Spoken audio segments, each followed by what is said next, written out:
H-1B ভিসাধারীদের একটি বড় অংশ প্রতি বছর শেষের দিকে আমেরিকান ওয়ার্ক পারমিট নবায়নের জন্য আবেদন করেন, কারণ এই সময় যুক্তরাষ্ট্রে ছুটির মৌসুম থাকে। তবে এবার হঠাৎ করেই হাজার হাজার অ্যাপয়েন্টমেন্ট বাতিল হওয়ায় বিপাকে পড়েছেন বহু ভারতীয় প্রবাসী।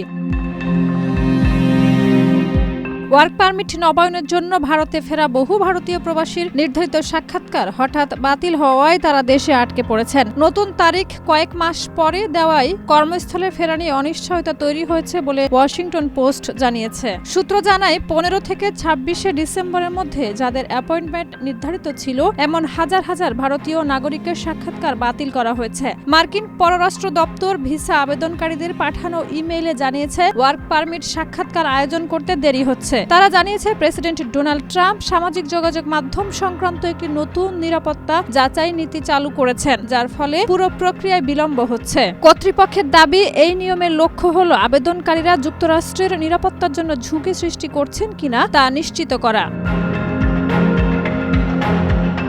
H-1B একটি অভিবাসী ভিসা, যার মাধ্যমে দক্ষ বিদেশি কর্মীরা সর্বোচ্চ 6 বছর যুক্তরাষ্ট্রে কাজ করতে পারেন। ট্রাম্প প্রশাসন সম্প্রতি এই ভিসায় কড়াকড়ি বাড়িয়ে মার্কিন কোম্পানির উপর অতিরিক্ত ফি ও নিয়োগ প্রক্রিয়ায় নজরদারি জোরদার করেছে।